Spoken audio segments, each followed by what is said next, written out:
এই দেখুন তৈরি হয়ে গেল চিংড়ি মাছ। চিংড়ি মাছের পিঠেটা দেখুন কত সুন্দর লাগছে দেখতে।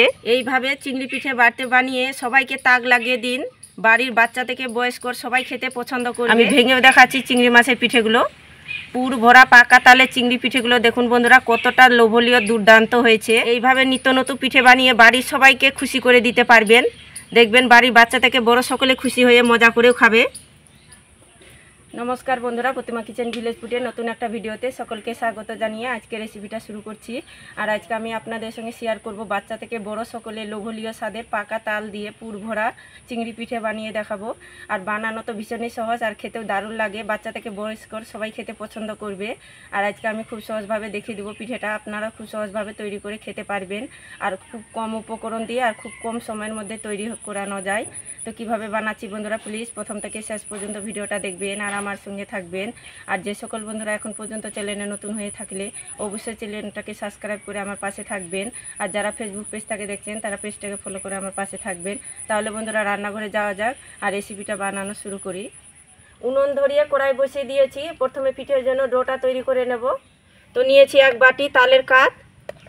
অবশ্যই একটা বাটি অথবা কাপ মেপে নেবেন। একটু তালে কাঠটাকে নাড়াচাড়া করে গরম করে নেব।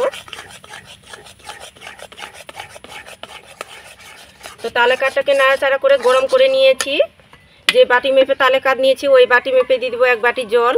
আপনারা চাইলে দুধও দিতে পারেন। এবার জলের সঙ্গে তালে কাঠটাকে ভালো করে একটু নাড়াচাড়া করে মিশিয়ে নেব আর একটুখানি গরমও করে নেব। তো নাড়াচাড়া করে একটুখানি গরম করে নিয়েছি। এবার দিয়ে দেবো আমি এক বাটি মাপ করে দিয়ে দেবো এক বাটি চালের গুঁড়ো। আর এটা আমি শুকনো আতপ চালের গুঁড়ো নিয়েছি, আপনারা চাইলে ভিজা আতপ চালের গুঁড়োটাও নিতে পারেন। এবার দিয়ে ভালো করে নাড়াচাড়া করব আর মিডিয়াম আঁচে নাড়াচাড়া করতে হবে। আর অনবরত কিন্তু নাড়াচাড়া করতে হবে। আর নাড়াচাড়া করতে করতে দইয়ের পরিণত করে নেব।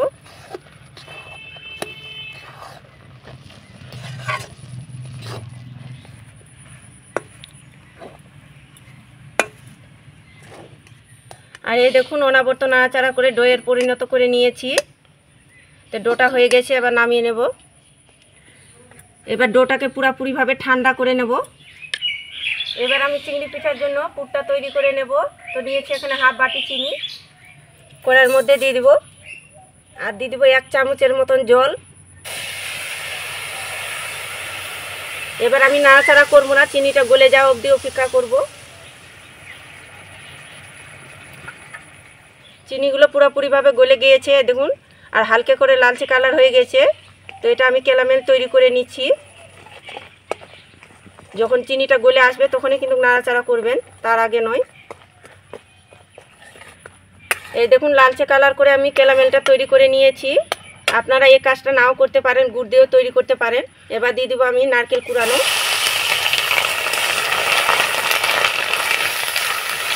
এইভাবে করে যদি পুরটা তৈরি করেন খেতেও বেশি ভালো লাগবে আর গুড়ের কালারটা চলে আসবে। এই দেখুন লালচে কালার তৈরি হয়ে গেল। তো পুরটা আমি নাড়াচাড়া করে তৈরি করে নিয়েছি। তো পুরটা হয়ে গেছে, আবার তুলে নেব। এই দেখুন কত সুন্দর কালারও এসেছে গুড়ের মতো। আর এদিকে ডোটা ঠান্ডা হয়ে গেছে, এবার হাত দিয়ে মুথে নেব। তার আগে একটুখানি সাদা তেল হাতের মধ্যে লাগিয়ে নেব। এবার খুব সুন্দর করে ভালো করে মুথে নিতে হবে স্মুথ করে।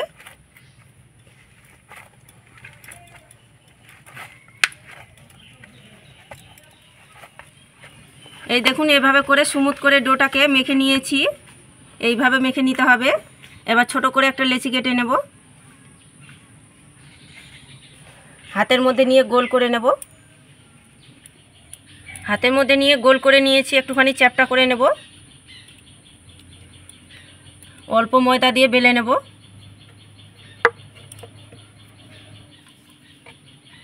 লম্বা করে বেলে নিতে হবে।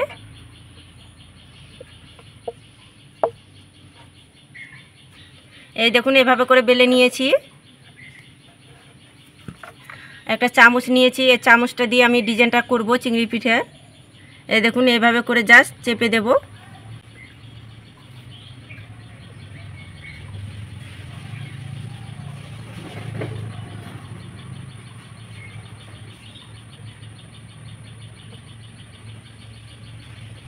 এই দেখুন এভাবে করে চেপে দিয়েছি। এবার আমি এটা উল্টো করে নেব। এবার পুর দিয়ে দিব, অল্প করে পুর লম্বা করে দিয়ে দিব।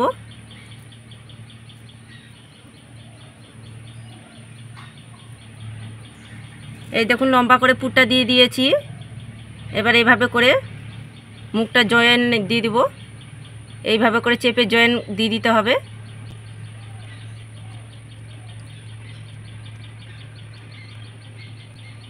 এই দেখুন জল দেওয়ার দরকার নেই, এইভাবে করে কিন্তু জয়েনটা তৈরি হয়ে গেল, লেগে গেল। এবার লেসটা তৈরি করে নেব। তা আঙুলটা দিয়ে এভাবে করে চেপে দেব, একটু চ্যাপটা করে নিতে হবে। আর এখানে আমি চামচ নিয়েছি, এই চামচটা দিয়ে এইভাবে করে জাস্ট দাগটা টেনে দিতে হবে। এবার ছুরিটা দিয়ে মাঝখানে কেটে দেব।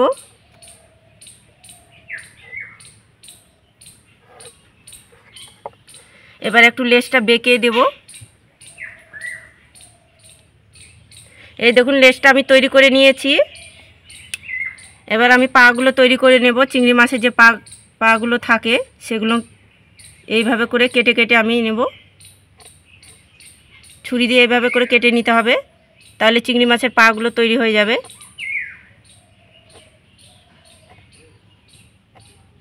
এই দেখুন, এই দেখুন পাগুলো আমি তৈরি করে নিয়েছি।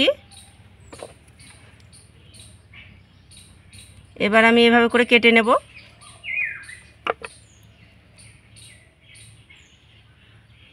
এইভাবে করে চিংড়ি মাছের দাড়িগুলো তৈরি করে নেব।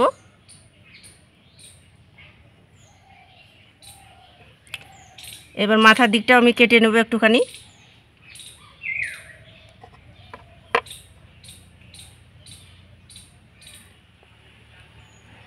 এই দেখুন এভাবে করে তৈরি করে নিয়েছি। এখানে আটার ডো নিয়েছি একটুখানি, নিয়ে এইভাবে করে একটু কুচিলে লম্বা করে নেব। আর এইভাবে করে আমি দাড়িগুলো তৈরি করে নেব চিংড়ি মাছের। এই দেখুন একটা দাড়ি তৈরি হয়ে গেল। একইভাবে করে আমি দাড়িগুলো তৈরি করে নেব।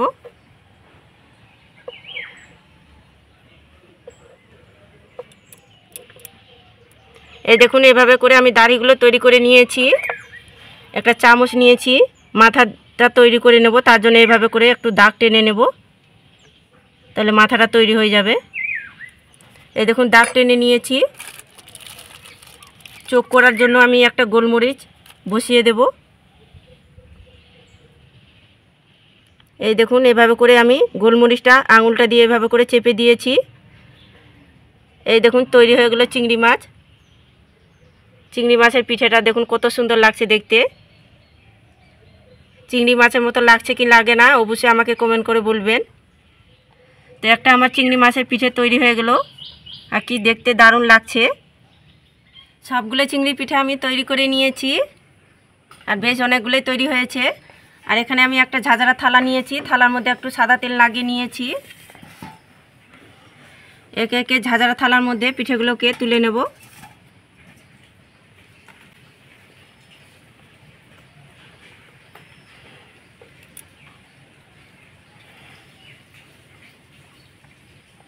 সবগুলো ঝাঁঝরা থালার মধ্যে তুলে নিয়েছি। চিংড়ি পিঠে ভাপার জন্য আমি একটা পাত্রে জল গরম করে নিয়েছি। আমি পিঠেগুলোকে ভাপিয়ে নিচ্ছি। আর আপনারা যদি মুখরোচক খেতে চান তাহলে হালকা তেলে ভেজেও খেতে পারেন, খেতে ভালো লাগে। এবার আমি পিঠের থালাটা বসিয়ে দেব। উপরটাকে একটা থালা দিয়ে ঢাকা চাপা দিয়ে রেখে 5 মিনিট আমি জাল করে নেব মিডিয়াম আঁচে, তাহলে হয়ে যাবে চিংড়ি পিঠেগুলো রেডি। মিডিয়াম আঁচে আমি 5 মিনিট চিংড়ি পিঠেগুলোকে ভাপিয়ে নিয়েছি। এবার দেখে নেব হয়েছে কিনা। এবার দেখুন চিংড়ি পিঠেগুলো কত সুন্দর লাগছে দেখতে, আর ফুলে কিন্তু মোটা মোটা হয়ে গেছে চিংড়ি পিঠেগুলো। এই দেখুন একবারে নরম তুলতুলে সফট হয়ে গেছে। তো পিঠেগুলো হয়ে গেছে, এবার নামিয়ে নেব। আর হইতে কিন্তু সময় লাগে না, 5 মিনিট জাল করলে হয়ে যায় পিঠেগুলো। পিঠেগুলোকে আমি ঠান্ডা করে নেব, তারপর আপনাদেরকে দেখাচ্ছি। চিংড়ি পিঠেগুলোকে আমি ঠান্ডা করে নিয়েছি, এবার তুলে নেব।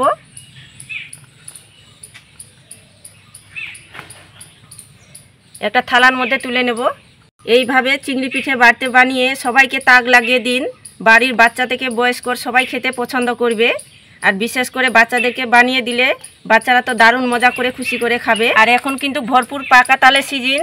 এইভাবে করে বাড়িতে বিশেষ করে বাচ্চাদেরকে যদি বানিয়ে দেওয়া যায়, বাচ্চারা যে কি দারুণ খুশি করে মজা করে খাবে, তার সঙ্গে কিন্তু বড়রাও। কতটা লোভনীয় হয়েছে দেখুন চিংড়ি মাছের পিঠেগুলো, আর কতটা সুন্দর হয়েছে। বাচ্চারা দিলে কতটা খুশি হয়ে মজা করে খাবে। আর কতটা নরম তুলতুলে সব হয়েছে দেখুন। এইভাবে করে চাপ দিচ্ছি আবার ফুলে যাচ্ছে। কতটা নরম তুলতুলে হয়েছে পিঠেগুলো। আমি ভেঙেও দেখাচ্ছি চিংড়ি মাছের পিঠেগুলো। পুর ভরা পাকা তালে চিংড়ি পিঠেগুলো দেখুন বন্ধুরা, কতটা লোভনীয় দুর্দান্ত হয়েছে। ভিতরে যে পুরটা দিয়েছি কত সুন্দর লাগছে দেখুন। জাস্ট মুখে দিলেই মিলিয়ে যাবে, দুর্দান্ত লাগে খেতে। এইভাবে নিত্য নতুন পিঠে বানিয়ে বাড়ির সবাইকে খুশি করে দিতে পারবেন। দেখবেন বাড়ির বাচ্চা থেকে বড় সকলে খুশি হয়ে মজা করেও খাবে। কতটা নরম তুলতুলে হয়েছে পিঠেগুলো দেখুন। জাস্ট মুখে দিলেই মিলিয়ে যাবে, দুর্দান্ত লাগে খেতে। তো আপনারা পাকা তালে সিজনে থাকে কোথা দিচ্ছি এইভাবে করে পিঠেটা বাড়িতে বানিয়ে খেয়ে দেখবেন। এতটাই যে ভালো লাগে কি বারবার তৈরি করার জন্য ইচ্ছেটা বাড়িয়ে যাবে। যতই আমরা পাকা তাল দিয়ে বিভিন্ন রকম পিঠে বানিয়ে খেয়ে থাকি না কেন, এইভাবে নিত্য নতুন চিংড়ি পিঠে বাড়িতে বানিয়ে বাড়ির সবাইকে খুশি করে দিতে পারবেন। আর সবাই তাক লাগিয়ে খেতে পারবে। আর বিশেষ করে দারুণ পছন্দ করবে বাড়ির সকলেই। তো একবার হলো আমার মতো করে তৈরি করে দেখবে। খেতে যেমন ভালো লাগে, দেখতেও যেমন সুন্দর লাগে। তো না খেয়ে থাকলে অবশ্যই খেয়ে দেখবেন। আর খেয়ে কেমন লাগলে অবশ্যই কমেন্ট করে বলবেন। তো আজকে আমার পুর ভরা পাকা তালে চিংড়ি পিঠাটা কেমন লেগেছে অবশ্যই কমেন্ট করে বলবেন। ভালো লাগলে একটা লাইক করে বন্ধুদের সঙ্গে শেয়ার করবেন।